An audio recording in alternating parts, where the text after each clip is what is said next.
Ready. Hello, everyone. Dinner from DePIN Hub here, and today I have Markus, founder of XYO. Thanks so much for joining. We've been actually talking for a long time. We have them on the DePIN Hub podcast a few months ago. You guys have been doing a lot of great things. They like to verify project on DePIN Hub. We spend a lot of time understanding their project and actually making sure they are really positive to the DePIN ecosystem.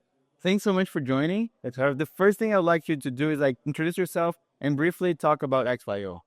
Yeah. I'm Markus. I'm one of the co-founders at XYO. I'm originally from Germany. I'm in California now. I'm a background in data and ad tech, and I started a few companies and was lucky there. And then was caught by crypto in 2013. Started to mine some bitcoins, and then it was easy. And then I kept being excited about crypto. And then in 2018 we launched XYO. And what was the main challenges you guys have? What are you trying to do with the XYO for people who don't know the project? Yeah. We started with the location IoT, and we realized location gets easily spoofed or hacked, right? You can download the GPS spoofing app and pretend that you're in Istanbul right now while you're actually in Dubai, right?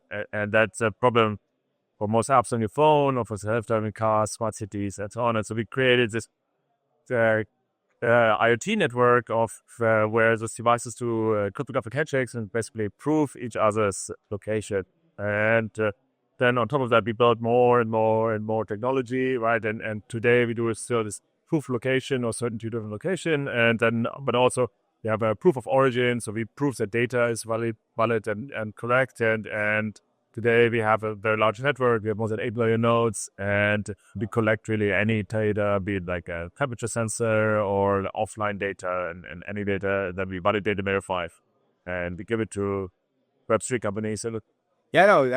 People say that XYO was the first DeFi, right? Because 2018 is such a long time ago, right. And you guys been through a lot in building throughout the time.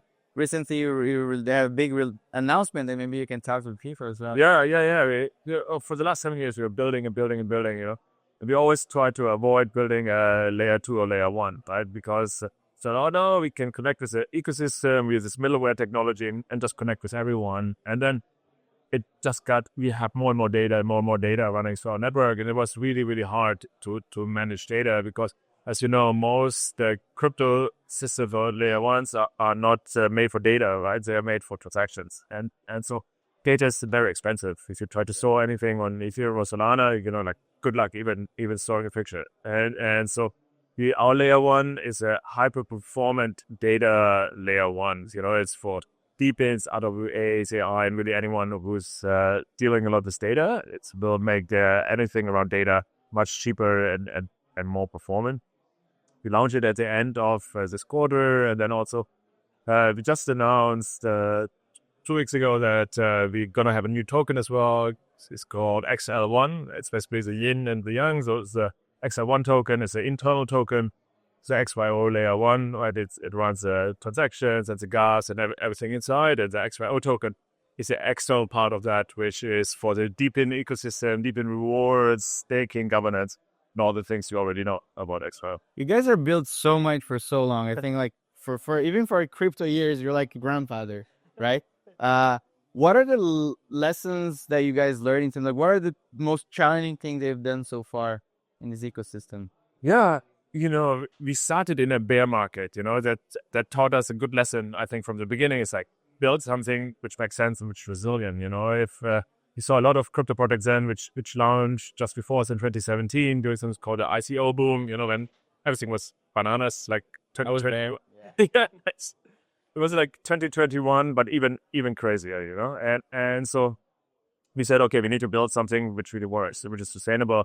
And also, we co-founders, we built other businesses successful before in tech, and data, so we know how to build a real business. And so we said, we built something resilient. We are not living off our token reserve, and that really, really worked out because when we launched our token sale, ETH was at $500 back then, and then we ended it, and ETH was at $50. So it's really crashed. And all these projects, besides that, they were all faltering because they couldn't even pay their tax bills, and because they had the treasuries, right? The lift of the treasuries and didn't build anything real. And DeFi was still a little ways off. So there was nothing really generating revenue. And so we built the first DePIN and then that helped us through all the other cycles. As you know, crypto is so extremely volatile, right? And so if you have a DePIN ecosystem, right, your token price is still quite relevant, right? But you can make it very, very nicely through these ups and downs. And Because like one thing that I talk a lot about is like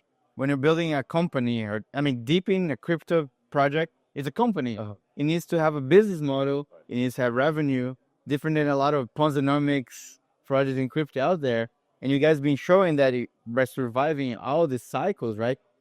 How do you generate income right now, and how does that revert back to the token holders? Yeah, we have some different business models. One of the big ones, obviously, is data. We sell that data to Web2 and Web3 companies, and then in the beginning we only wanted to take XYO as a payment. We were a little illusionary, but nobody wanted to pay in XYO, so we said, okay, we take fiat and anything else anyone wants to pay us in, and then we turn that into XYO and put it into the ecosystem, and so this way.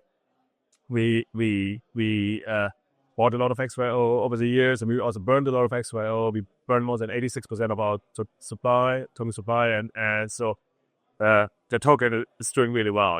It's listed on Coinbase and so on. And then our second business model is like we do proof of location, and that's gonna expand more this year as well. We've got a provider for DePINs. We announced something with XM, for example, where we can provide proof of location to make sure that a DePIN is really where it's supposed to be, or an RWA, like the real world asset, or even the working with Upland. It's like a metaverse play to remember that, to bring their game into the real world, and so we try to have more GameFi partnerships and so on, and real world interactions, very connected. So it's a digital very connected.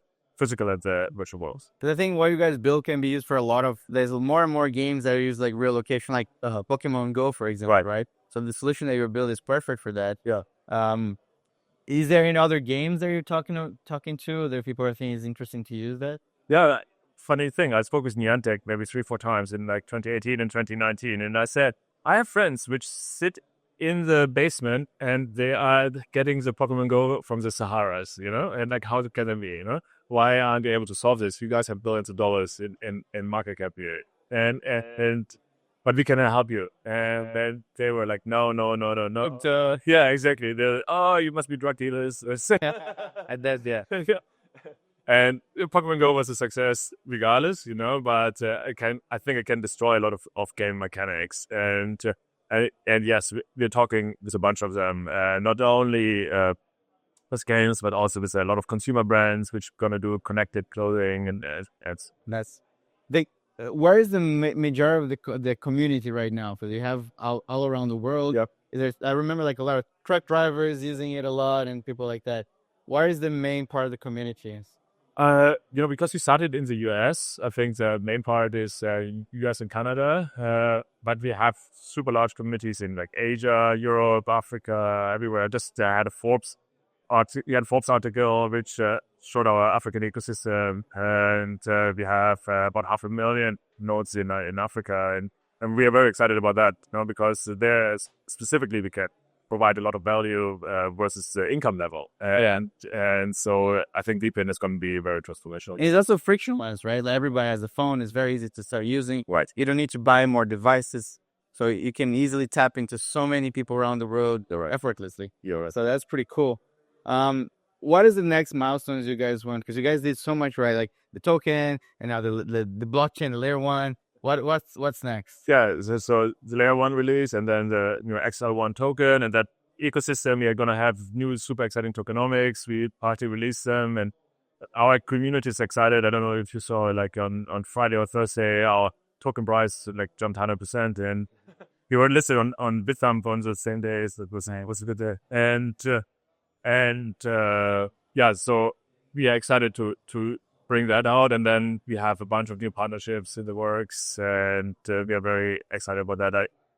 Like some things I'm so excited about, but I'm not allowed to talk about it. Yeah, I know. Make sure to follow XYO because there's so many cool things that they're building. It's so nice to just see the progress and how many things are building. What would you like to tell the community people are listening at home or in the car about your projects? follow us on Twitter. Maybe it's like official XYO and listen to your guys' podcast and everything. Follow the DePIN Hub community. I think you're gonna learn a lot there. And if you love them, that's why we're part of this as well. Yeah, make sure to check DePIN Hub /projects XYO to learn. Check our podcast. Check everything that's happening in the project as well. Go to their website. Go to Twitter, Discord, everywhere the communities. And yeah, let's grow the project together, man. Thanks so much for joining. Thank you. You're good. Thank you.